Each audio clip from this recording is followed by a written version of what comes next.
we're going to just restart from the top. Okay. Because we were having some issues. It looks like this computer's just having some problems, which is unfortunate, but that's kind of how things go sometimes. So we took a trip. It was a lot of fun. We started in Colonial, Williamsburg, which, as you were saying last time around, used to be the capital of Virginia. It was the second capital, correct? Correct. Okay. From 1699 until the early 1780s. So almost 100 years. The first capital was Jamestown. The third capital and current capital is Richmond. It got moved from Jamestown to Williamsburg because in Jamestown it's like right next to the coast. So everybody and their brother was getting malaria, and they're like, no. Not ideal. Not ideal. And then Williamsburg, they moved it there, and then the reason they changed it in the 1780s is that's when we were fighting the American Revolution, and the governor, Thomas Jefferson, was worried that it would be susceptible to British invasion. So they were like, cool, let's move it to Richmond, and that's where it stayed for the past 240-ish years. Okay. So we went down there, and this has been my first time in Colonial Williamsburg, but not your first time. Yeah, I have been there several times. I have an aunt and uncle that live nearby, so I go multiple times when I was a kid. And then after college, I actually got a temp job there. Yeah, that was so much fun. I worked in their brickyard, so they have historic trades throughout the area. It's Colonial Williamsburg bills itself as the largest living history museum in the world. It has over 300 acres. And one of the things that they have is various historic trades where they do it back how they would have done in the 1700s, anywhere from 17 or 18th century tinsmiths to the brickyard. And I made bricks for summer and a good portion of the fall back in 2020 and the 1700s, which was a lot of fun. So I made him go visit the brickyard. We should have brought the travel journal up, but we can try to remember what we did. Yes. So day one, Colonial Williamsburg. Yeah. We were there, 2 to 3 days? We were in the Williamsburg area 2 to 3 days. We only visited Williamsburg itself one day. Okay, so let's cover the day one, which was Colonial Williamsburg. Let's cover that. Okay, yeah. So we got there. We bought tickets online, so we just needed to show them it, and then we took the shuttle into town. Yeah. They have because Colonial Williamsburg it's a long walk if you walk around there, right? Yeah. So they have a nice little shuttle system that goes to multiple different stops. They give you a map showing you where it'll stop off, so you can kind of decide like, okay, which place do I want to see first? Maybe I stop off that shuttle stop. And so we decided to go to one end of Colonial Williamsburg because by the time we work our way across Colonial Williamsburg, we would be stopping for lunch. And it would just make sense to go from one end to the other because all the food places are on one end. So we started at the far end, which was by the Capitol. Right. And so the Colonial Capitol, and we got a tour there. It was really cool. We also saw the gunsmiths. While we were waiting for our tour, we went and popped in the gunsmiths. They still do make guns that style, that way.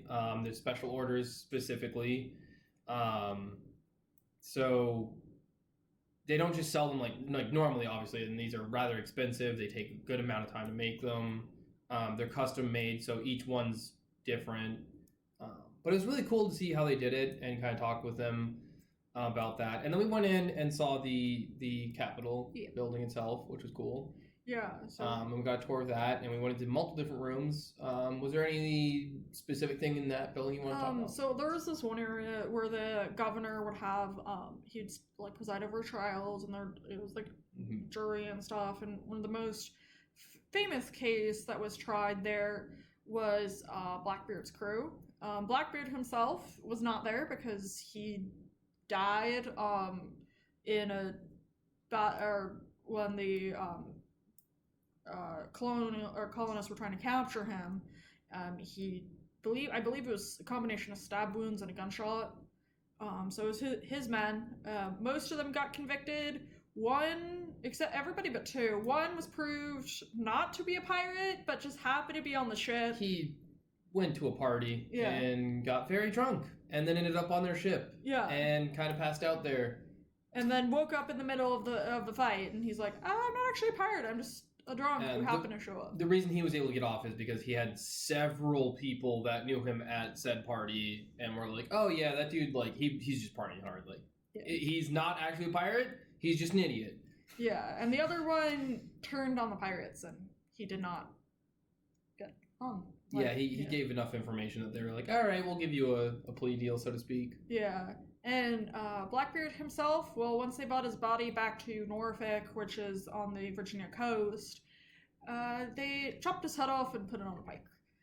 So, show everybody else, hey, don't be a pirate or we'll put your head on a pike too. Yeah, it's a effective warning system. Yeah, so then next we went over to the jail, the old jail. I think part of that building, if not...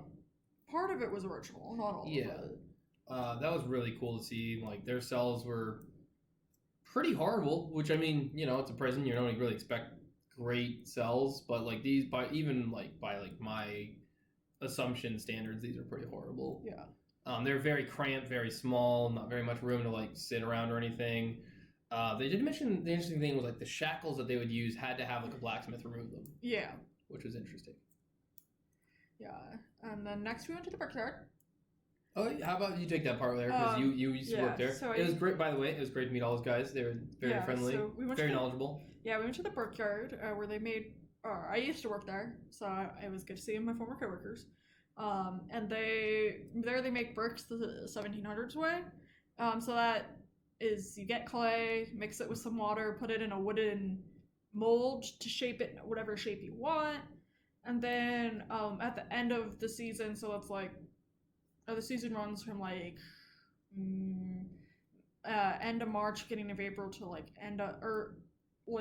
of course this is all weather dependent, like end of October, early November, and then you cook them. And then to cook them, you build an oven out of the bricks, and then you put there's little tunnels at the bottom, and then you put fire in the tunnels, and then you cook them for a couple days. They're good. Then you take the whole structure down and use it to build wherever. So the brickyard was very a mobile operation. There wasn't like you go down the street to the brickyard office and that's where you buy the bricks. It's no, the bricker will come to you and build bricks on your property, and then he'll go to your neighbor's house and build bricks for your neighbor make bricks for your neighbor on the neighbor's property. Yeah, I think that covers about it for the brickyard. Yeah, they had so one thing that was interesting there is they had actually moved the brickyard from its original location, at least the original location, meaning like where they were modern day brick makers were working at Colonial Williamsburg, not necessarily where the brickyard would have been, or I mean it was mobile, so it wouldn't have really had a stationary place back in the day. Yeah. But you know, we like that aside, this physical location was moved, modern day physical location was moved. Yeah. So they didn't have everything set up quite how they'd want, because they wanted like some kind of building structures. Yeah, another drying shed to keep the bricks in. Right, and they unfortunately don't have one right now, so that was one thing that they did point out. But they're in the process of it. Yeah, they're getting it done. But the cool thing was they did say they don't really let visitors do terribly much anymore interactively because of COVID. But they still have options for children to leave their like mark in the bricks, which was really cool. We actually saw a kid get to leave a mark in one of them and help make one. That was really cool to see. So yeah, it's before what Sigrid's referring to is before COVID, visitors could come in and help stomp the clay and help make the bricks and everything. But during COVID, they're like, we don't really want visitors being terribly close to the workers, so they stopped doing that. But then they realized during COVID how much water the brickyard took up. I think what my former boss said was that the brickyard used something like 3,000 gallons of water a day to help visitors clean off, because brick makers get very messy. You get clay all over you and it's gross, and they don't want clay being tracked all over the rest of Colonial Williamsburg, so they'd have the visitors wash off kind of deal. And it was using 3,000 gallons of water a day, and they're like, that's a lot of money. Let's have visitors stop doing that, and then we save a lot of money and a lot of water.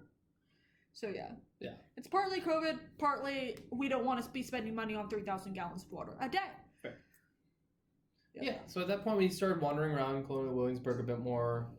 We had a couple of highlights, so to speak, that we wanted to we were going to go to these couple of places, and that was a couple of them already.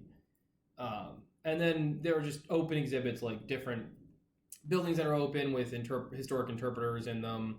Some of them are stores. Some of them are like stores where you can actually buy stuff today. And some of them were like historical stores, right? Like this is where they make clothing, or like we mentioned the gunsmiths earlier.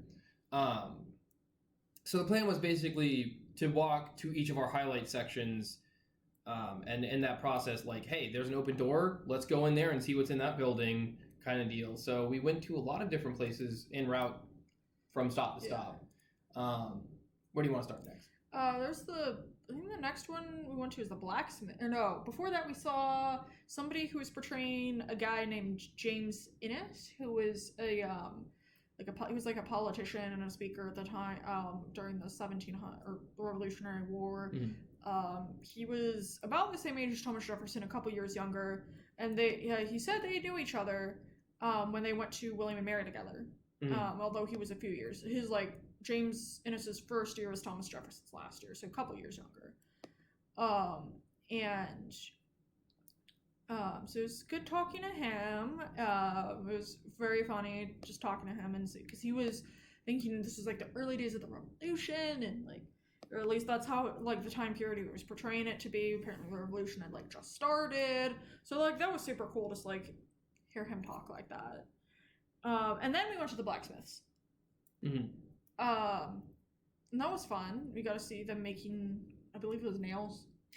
Yeah, I think he was working on nails at the time. I can't 100% remember because they were talking about nails a lot. But yeah, they were talking about how they build a lot of things there, all kinds of stuff that's actually used by Colonial Williamsburg and building structures. But they were saying that at least back in the day, it would be most likely have been used to repair stuff. Yeah. Not as because back in the day, blacksmiths were either specialized, so you're the blacksmith that makes nails. You make every kind of nail under the sun. You have hundreds of different kinds of nails that you make. You can make, mass produce a specific kind of nail. So basically, those are the guys you go to when I need a specific kind of nail. I need 1,000 of them for a construction project, and then I need 2,000 of this other kind of nail. Whatever you need. And then you go to a more general blacksmith when hey, I was working in my garden and my shovel is starting to just break. I need that fixed, right? Yeah. That kind of thing. Or my garden hoe is just bent. I need this unbent because it's not usable. Yeah. So this particular blacksmith spot would have been more general. Yeah. Is pretty rare for American blacksmiths to be specialists, if at all. That was very much more back home in England, right? Yes. Yeah, and then after we went to the blacksmith, right next door was it would have been I think it was a cobbler shop, or was it a repair shoe shop? It was a bit of both, I believe. Okay. Yeah, so they made shoes, fixed shoes, things like that. Yeah, and it was interesting because Katie actually asked an interesting question about heels in men. And yeah, back in the day, men apparently it was very fashionable for men to wear heels. Not the heels that you see today, that women wear today. Those are a very different style of heel and was not really popular until much more recently, historically. But back in the day, it was very much men would wear heels, women not so much. It kind of became a thing over time, but it was a very different style of heel. We got to see how different shoes that they would make there and how they would repair them. They were actively working on a couple at the time, which was really cool. Yeah, they gave us a really long talk on all that stuff, and it was very, very fascinating.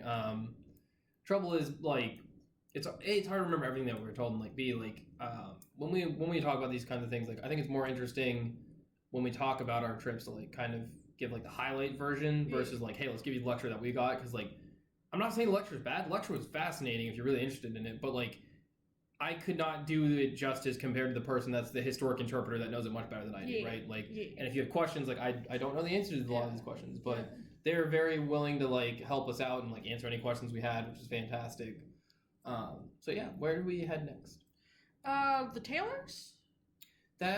Yeah, we did go to the tailors. That might have been next. Okay, I don't quite remember. Because I do remember going to a different place, but it might have been after the tailor. I can't remember when, but hey, if we hit them all, we hit them all. What was it? Let's go to the tailors first. Okay. Yeah, so he's talking about the tailors were talking about how apparently the tailors at the time just sit cross-legged while doing their tailoring stuff, which I didn't know, and I thought it was cool. Yeah, it was really cool. They did clothes for all different kinds of people, old, young, children, adults, repair work for clothing too, to an extent. Yeah. They had all kinds of different designs in there. It was very interesting. Their talk was also interesting. And then I remember we went to a tour. I can't remember what the building was offhand. You might remember better than me. It might have been an inn. But it was like they'd have meetings there with important. Oh, the coffee house? Thank you, coffee house. Yes. So they'd have meetings there, and they were talking about how coffee was like such a big deal to these people because like tea, we've had tea forever, but like coffee was this new like invention almost, right? Like a new discovery, and it's exciting, and like everyone wants coffee, but like obviously the coffee we have today versus the coffee they had then, not exactly the same. Yeah. But it was interesting to hear how they'd have like meetings there, and like usually these meetings are very exclusive, but like this particular coffee AKA house, men only. This particular coffee house was sometimes more inclusive, Yeah. right? Like they'd include people that would generally not be included in these kinds of meetings, meaning like people on different sides of the aisle politically, or stuff like that. And it was also really fun there because we got to try. I don't want to call it hot chocolate because it's not hot chocolate, but it was a chocolatey drink is what I'll say. Yeah. It's supposed to be a treat, but it's not hot chocolate because it adds like... it's not modern hot chocolate. Right. That's what I'm saying. Yeah. I'm not saying hot chocolate. It's Yeah. it's like a chocolatey drink. Yeah. Like it's supposed to be a sweet drink, right? Yeah, Like you're supposed to enjoy it in that sense, but it's Yeah. not what we would call hot chocolate. Yeah, but it's literally like hot chocolate. It's like melted chocolate, and then you drink it. Yeah, And they then you add spices to it. like melted chocolate bars. Yeah, like if you take a Hershey bar, melt it, add some cinnamon in it, and you're good. Yeah, I think they might add some other spices too, but yeah, that was pretty accurate. Yeah, it was... Honestly, the lady was funny. She was saying, like, hey, like this might not be good because, like, you're used to modern day hot chocolate, right? Yeah. Like, modern day hot chocolate, you know what you're getting. It's good. It's sweet. It's the right amount of everything, right? This is not hot chocolate. It literally is hot chocolate in that sense, but, like, not the product that we expect today. And, like, she's like, you might not like it. Like, I'm just warning you, like, this is not, it's not what you're thinking. But I think we both enjoyed it when we tried it. I know you had some of the coffee they had. I can't remember where it came from. Very strong. Yeah. Very strong. Neither of us are really like huge coffee fans. Yeah. You'll drink coffee if you need the caffeine, but yeah, that's about it. But like I hate coffee. I love the smell of coffee, but it always tastes awful. I've tried coffee cake, tastes real bad too. Ice cream coffee tastes real bad. But like it always smells really good. Like even coffee ice cream smells amazing. Then I eat it and I'm like, this is horrible. Like this is the worst thing ever. Yeah, like one time I needed caffeine, so I got coffee and he got tea. He accidentally thinks that my coffee is his tea. He drinks it and makes a face. That's and like almost like started gagging. So that's how much he hates coffee. Yeah. Yeah. So that was we went to the coffee house and it was very cool. It was very interesting. They talked about how a lot of the political issues of the day, taxation, slavery, and all that stuff. And it was very interesting to see how they would handle these things in like private meetings, basically, right? Like, yeah. Like this was an exclusive club kind of thing. You can right click and okay. read it. Yeah. So like, that was very cool. We left there and we went to the where did we go next? I know we went to that church. I can't remember the name of the church offhand. Oh, the Bruton Parish Church. It was the local. Well, now it's an Episcopalian church, but at the time it was an Anglican church. The Anglicans changed their name to Episcopalians in the U.S. after the American Revolution because Anglicans are the Church of England, and we just fought a revolution to be like, adios, bye British people, like bye like the monarchy, bye taxes. So, but yeah, and like so a lot of like founding fathers and their families went there, or when they were in town. So they have little plaques commemorating people that went to church there. Anybody from George Washington. They actually have a plaque for Martha Washington and her first husband. I forget his first name, but his last name was Custis. So yeah, it's like Martha and her first husband, and then they have a plaque for like George Washington and other people as well, which I thought was cool. So it's still an active church today, and there's people buried in the graveyard, and there was a couple people buried inside the church as well. Yeah, apparently it was a tradition. Yeah, it was very it was a tradition back in England. So they brought it over, of course, because at the time, you do something in England, you do something here, because like you're English citizen at the time, right? Yeah, that was interesting to me because like I was walking around and I'm like looking down, I'm like, there are names on the floor, and these kind of look like this could fit a body under it, maybe. So I asked one of the people there, and they're like, "Oh yeah, that was a tradition at the time to bury like the most important people you would bury in the church." Yeah. And you'd leave a plaque there to let you know, like, hey, this is their body, obviously, but like because the church was the center of the community, is the most important place in the town, right? And that was just an interesting fun fact that we heard there. Yeah, and then I wonder if this is about the time we went to get lunch. Yeah, this is about the time we went to lunch. So we went to lunch, and then we come back, and we're hitting the last couple items on our list, which I think at this point there was only like one major thing left. Yeah, there was the the palace, and what was the other place? It was the other building, legal stuff. You want to grab the journal? Yes. Okay. All right. So I'll talk about something while you're gone. The palace. Okay, sure. Yeah. So we went to the governor's palace, which the courthouse. That's what I was thinking of. Okay. When you get the book, we can make sure we hit everything. So yeah, we went to the royal governor's palace. So keep in mind at the time, like of course, Virginia's a colony. And we are not. They became the Virginian governors after we were like, bye British. Yes, I'll get to that. Okay.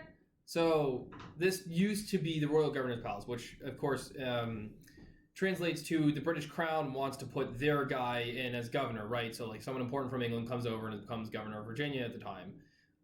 Eventually, once the revolution happens and we kick the British out, or at least attempt to at the start of the war, right? It becomes the governor's palace of Virginia for Virginian governors, separate from the monarchy, etc. But the interesting thing was there that a lot of the aesthetic didn't really did change somewhat, but like they tried to, at least in modern times, bring it back to like if the royal governor was here, what would you see, right? So you walk in and the first thing you see all over the walls is just tons of guns, swords, like just an unbelievable amount of swords and guns, right? So like the royal governor, of course, wants you to come in and be like, oh shit, like this guy has the military power, right? Like I'm not going to fight this guy. I'm not going to try anything here. Ironically, it doesn't work because, of course, later during the revolution, the royal governor at the time is chased out of town. Yeah. But anywho, thank you. Yeah. But anyways, that was the entrance of the building, which was a lot of very intimidating. But everything in there looks extremely expensive, of course, because Oh, you want to jump in? Okay. Yeah. They have the exact number of guns and swords on the walls that they did when the Lord Dunmore, the last royal governor of Virginia, was there because they happened to know because somebody happened to write it down, which is really cool. That's all I had to say about that. So, unfortunately / fortunately, you're on a guided tour of this place, right? So like you can't just wander around and like wander in any room you want. Like I'm not saying like I want to touch things. I do, but I know I won't. I shouldn't, and I'm not going to. But it would be nice if I could go into certain rooms that I'm not allowed to go into. But obviously, there's reasons they do that. But the tour was really cool. We went upstairs, and it was very odd in the hallway because there's two paintings that are very Catholic in nature.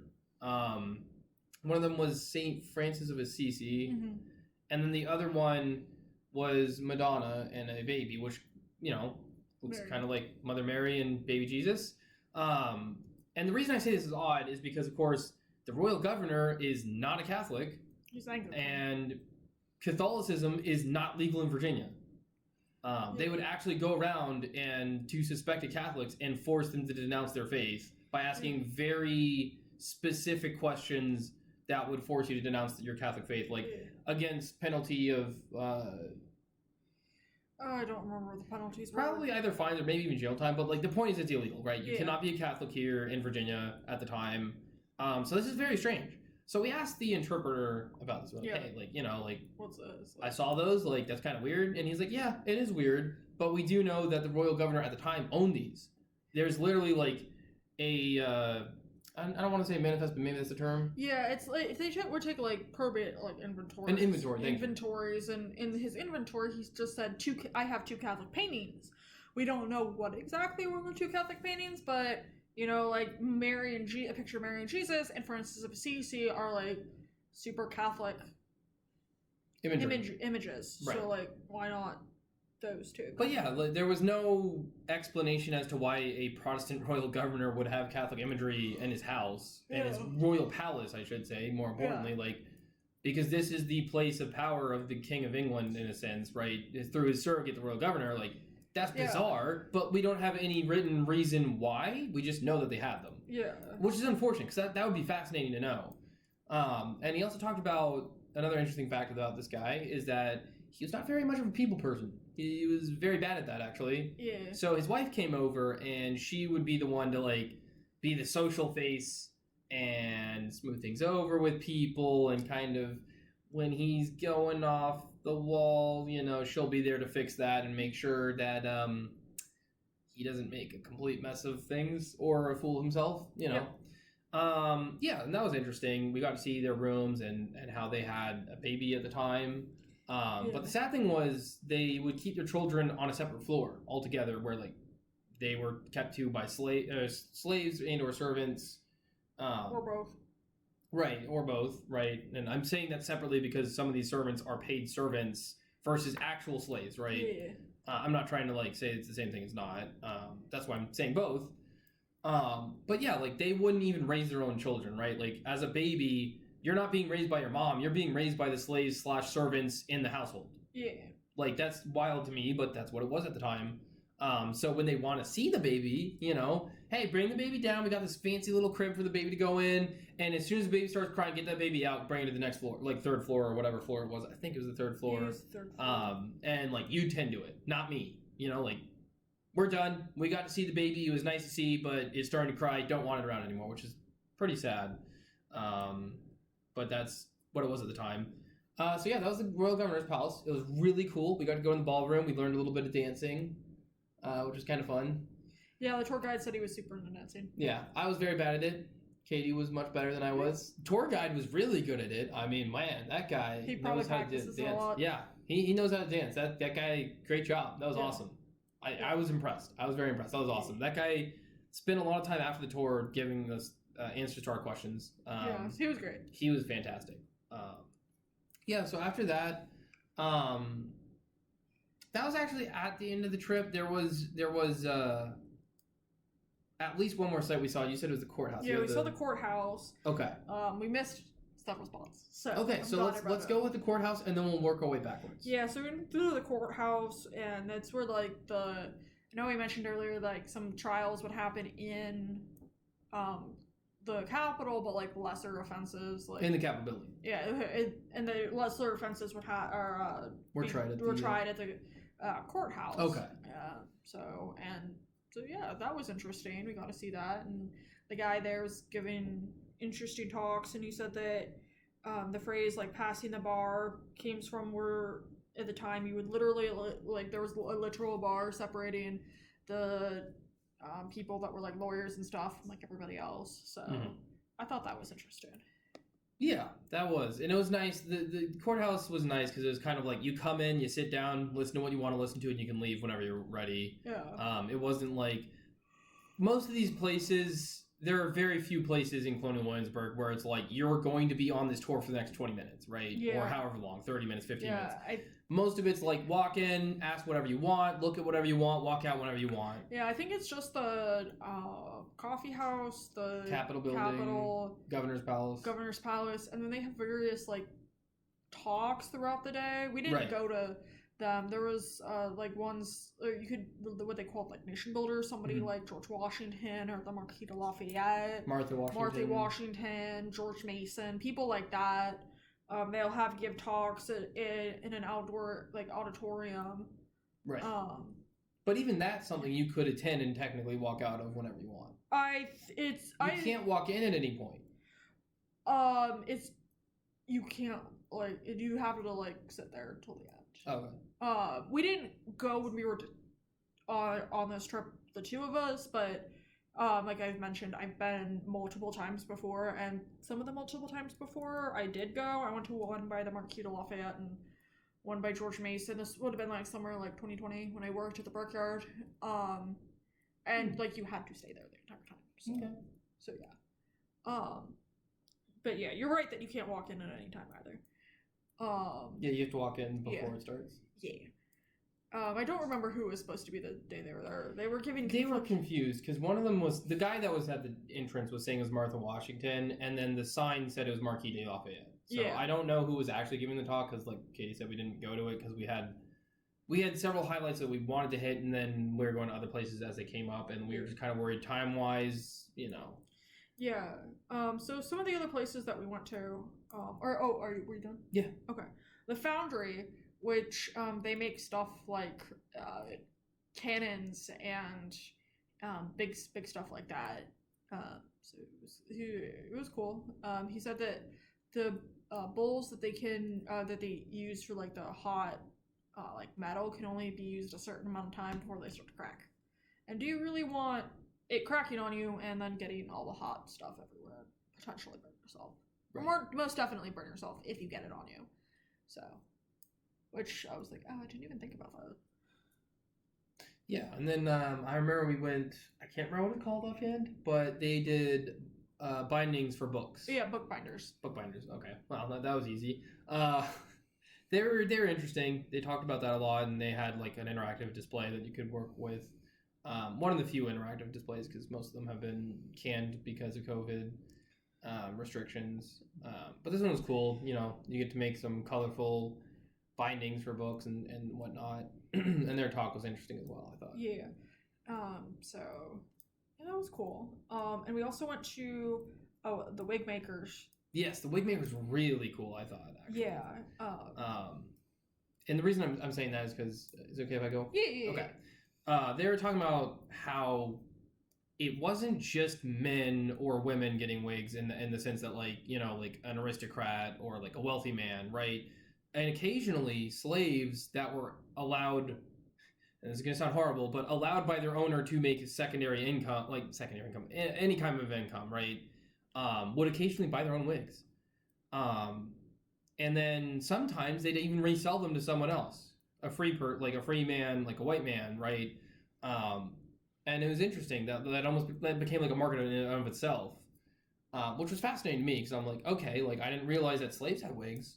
Or that they bought them themselves, right? Like I always thought that like if they were to wear one, it would be their owner, so to speak, right? Yeah. Because that's how they viewed them back in the day, which is horrible, but it is what it is, Yeah, and that was very interesting, and they were showing us how they make the wigs. They talked about how they make the wigs and how it was mostly, if I remember right, correct me if I'm wrong, but I think they used mostly human hair. Yeah, it was mostly human hair. They said that there are a lot of women that would like grow their hair like as long as possible and then just chop it off and sell it. Yeah. So like I assumed it was like horsehair or something, right? Because I'm like, man, there's lots of horses. You need a wig. Take some of the horsehair. But yeah, they actually used a lot of human hair apparently, which is very interesting. Yeah. Yeah, it was really cool. That was one of the coolest like random ones that we popped into, I think. Yeah. And the last place we haven't talked about yet is the Leatherworks. Mm-hmm. So they make things like for the military, like powder bat or horns, like other like leather and stuff that they'd need, like bullet bags, things like that. It was the Leatherworks was only open during the American Revolution. Mm. So yeah, that was cool. Yeah. Yeah. So what else? That night we went to a fast food chain called Cookout for dinner, and it's fast food, but you get like 2 sides and then like an entree, and it was like really good quality for fast food. Yeah, so I'd say like if you've been to like a McDonald's or a Wendy's, you get like your sandwich, right? You get your standard sandwich, and then you get to pick 2 sides. So think like French fries. And then I also want, I don't know. Quesadilla. Yeah, I want a quesadilla. Or in my instance, I think I got a chicken sandwich with French fries and onion rings. Yeah. And like, as far as fast food goes, this is one of the highest end fast food. Like, you can tell it's fast food, but it was like one of the highest end fast foods. Yeah. So let's fast forward to the next day. Yeah, we went to Jamestown. Jamestown was really cool because we went to both historic Jamestown, and by that I mean the recreated Jamestown, and the modern day Jamestown Museum site. Yeah, so the first one we went to is Jamestown Settlement. And Jamestown Settlement, like Siegfried mentioned, is the recreated Jamestown. It's not where the actual Jamestown used to be, but there they have like a fort. And they have various like buildings that were there. Like they have like a blacksmith shop. They have like a church. They have like the governor's house and things like that. And we talked to a carpenter while we were there. We saw a guy give a demonstration and talk about guns. Is there anything you want to talk about when he was about his guns, or? Yeah, it was interesting that he was talking about how the advantages and disadvantages between using a musket versus a bow, right? So, like, the musket gives you extra range. More deadly. It's more accurate by a long shot, especially at range. Yeah. You're more likely. And you're more likely to die, yeah. You're more likely to die from a shot from a musket than getting a bow. Like, depending on where the arrow hits you. Arrow hits you in the leg, you're probably going to be fine. Arrow hits you in the chest, yeah, you're not doing so well. Like, you're probably going to die. But point being, it's very hard at range to hit someone in the heart with a bow and arrow. But with a musket, yeah, you're much more likely to hit someone in the torso and kill them. And he actually, the fun thing I thought was when he timed himself, he had the audience time him, and he took a shot, reloaded, took another shot, and timed it, and it was quite efficient, actually. He's very good at getting that done. But some pros to using bow and arrow over the guns is that the guns when we timed it, it was like 20-25 seconds to do it, but like with bow and arrow, you like couple seconds, maybe 5 tops, like, so like you can do more but with less deadly accuracy, if that makes sense. And we saw the reproduced ships that took them over, the English over from Britain to America. This Susan Constant, the Discovery, and the Godspeed. We could go below deck on 2 of them, which is cool. The other one I don't think had a below deck, if I recall correctly. So that was cool. And they actually somebody who was around us asked, can you like take these ships and like go places with, like, go sail? And like the guy that was answering questions was like, yeah, sometimes we do it a couple of times a year with our ships, which was cool. And we saw a recreated Powhatan village. The Powhatan were the group of Native Americans that lived in the area. And we talked to an interpreter who was learning about, or was making clothes, which was cool. And we saw totem poles that they would have been used for dancing. We're not exactly sure what the dancing was supposed to be for, like if it was like some sort of ritual, they were just having fun or whatever. Right. The reason that we're not quite sure is because it comes from a reference from the guy that tried to find like the lost colony at Roanoke. He's like, oh yeah, I saw the natives dancing around this totem poles, and then he describes the totem poles, and that's kind of where he leaves it. Now the totem poles were people were down in like North Carolina, but it wasn't too far from where we were in Jamestown. It was like just over the border, basically. That's fair. Yeah, it was very interesting to see. Wasn't too bad of a walk around there, which was nice. Yeah, because Williamsburg, we walked like 5.5 miles. Yeah. So. I'd say the historic Jamestown Summit was really nice. Just walking around, like, it wasn't bad at all. Everything's very easily within reach. Like, you can walk up, and even when you're in like one of the enclaves, right? Like, it's not too hard to get from like person to person to talk about different different things there. Yeah. Do you want to move on to historic Jamestown? Yeah. Yeah. So historic Jamestown, and then this is historic Jamestown with an E on the end because they hadn't standardized spelling back at the time, is a couple miles down the road from Jamestown settlement. It's where the actual Jamestown would have been. And now Jamestown settlement is like not run by the federal government. It's kind of its own thing. The historic Jamestown is run by the Park Service, so that's part of the Department of the Interior. I'm gonna check on my fiddle rack. Okay. And then when we were there, we saw the reconstructed fort on the actual site, or most of the actual site, I should say, because some of the original fort is now underwater, under the James River, which is right next to the fort. We saw graves that were there, including the first first Anglican minister to Jamestown, as well as a knight, which we thought was cool. And then we saw the church. There was the original church site, which where some of the graves were, and that's where actually Pocahontas got married. She got married to a settler named John Rolfe.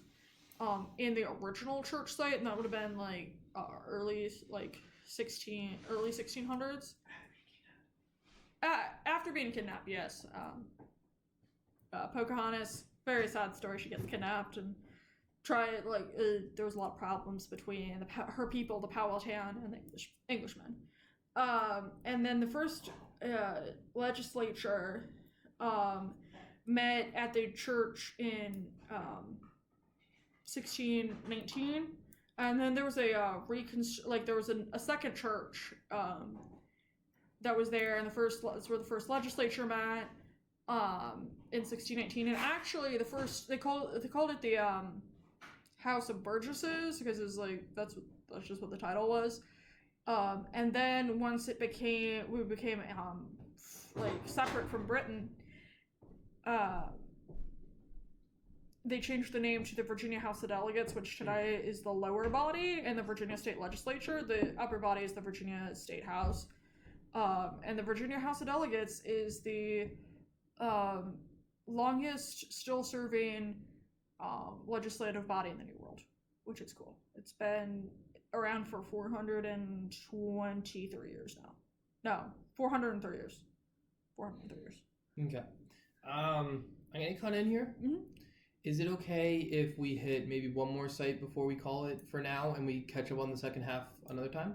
Okay, that's cool. Because it's getting close to dinner time, and I'm cooking something for my lunch this week. Yeah, so do you want to finish up after Jamestown? Or let's do Jamestown. What would be next? Yorktown. I think that would be a natural place to stop because then we left the Williamsburg area. Yeah, let's do that. We'll cover Jamestown and we'll cover Yorktown, and then what we'll do is we'll probably come back maybe next couple days, or Friday. Okay. Work too, and we'll cover the rest of the trip. Okay, that sounds good. And they were earthworks from the Jamestown from the Civil War, and the fort was called Fort Pocahontas. And there were sites of wells, storehouses, and other buildings that were there. We drove around. They had this little nature loop on the island, which was really fun. We drove around. It was 5. I think it was 5 miles. There were 2 options. Well, there's the short option, which is 3 miles, and the long option, which was 5. We went on the long option. And so there was a lot of pretty nature, and there's just had various signs talking about the people that lived there, post 1699 when Jamestown. I don't think I mentioned this. Jamestown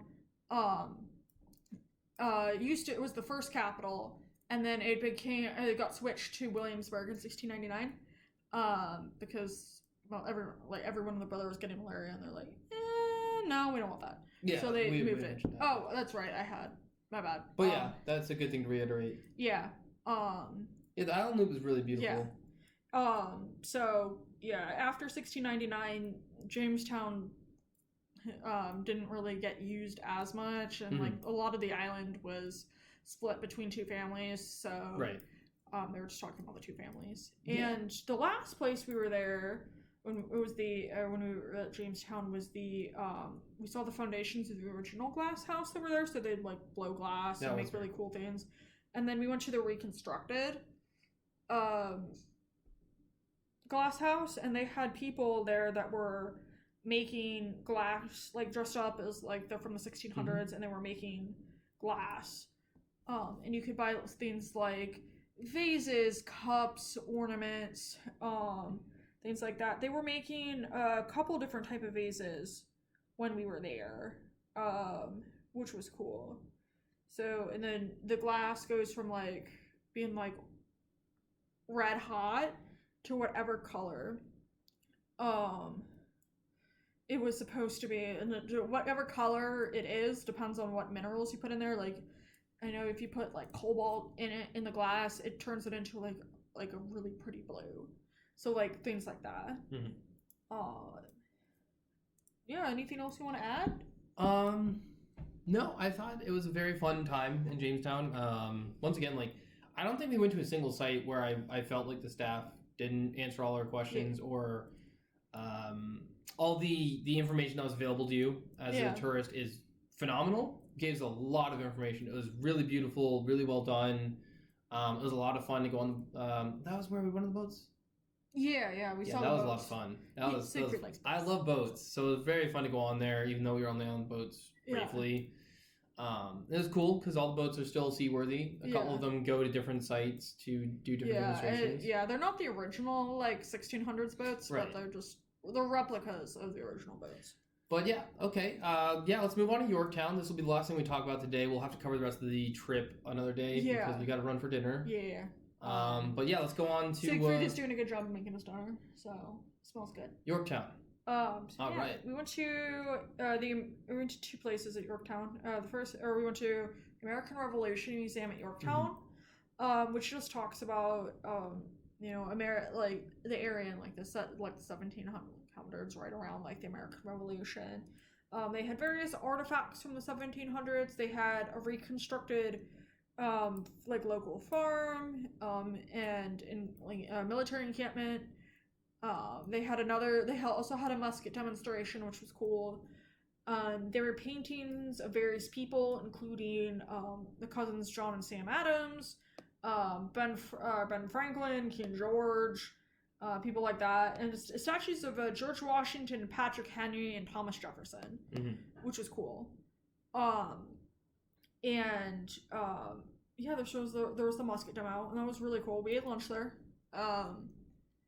And the lunch was good. Yeah.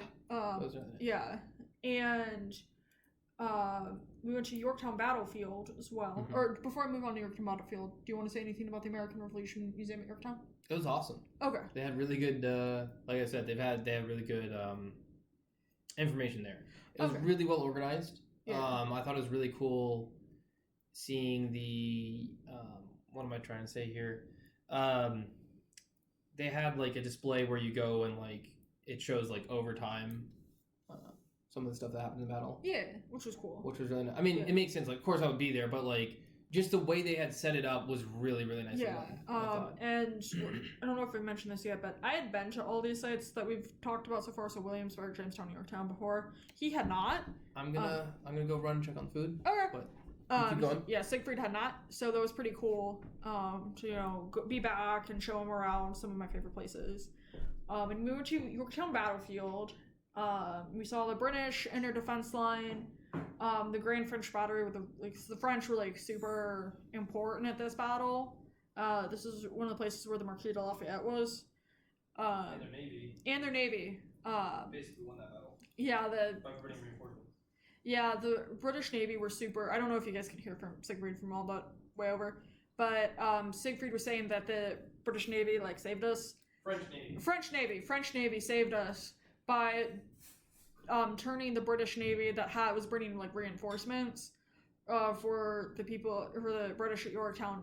The French drove the British away and were like, bye. And it was basically like a siege from that point on because the American or the Continental Army under George Washington and the Marquis de Lafayette were coming at the British. So Yorktown's on it's on a peninsula, and the Continental Army was coming at the British from like the land side, and the French had Navy had blockaded like them from like the water.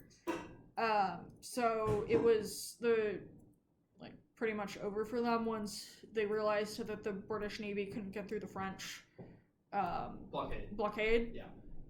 And obviously nobody could get through the American land forces. So the Cornwallis basically knew it was over at that point, and then he surrendered. And we saw readouts 9 and 10 where there had been British, but then the Americans and the French took them defeated the British and took them over, and that was one of the last straws for Cornwallis, being like, oh shoot, they mean business, I'm not gonna get any help because if I look toward the land, I see George Washington and the Americans, and if I look to the sea, I know that nobody's gonna come there because the French Navy's there, and they already drove away my my fellow British friends. Yeah, and as you mentioned, the Marquis de Lafayette was there, and he was one of the leaders that overran one of the redoubts. Yeah. And he explicitly mentioned that he was incredibly nervous at the time because he's this is either going to make or break me, essentially, right?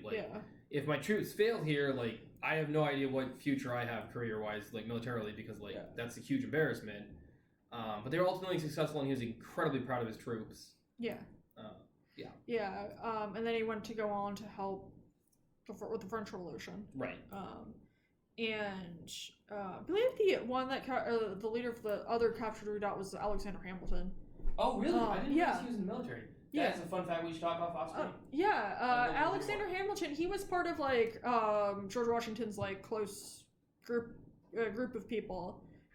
He Marquis de Lafayette, and he the Marquis de Lafayette, as well as other people. If you haven't seen the Hamilton musical, not the most historically accurate, but it's quite funny. It is relatively good history wise. Like anything, not perfect, but still pretty fun. And we saw the Moore House where the surrender terms were finalized.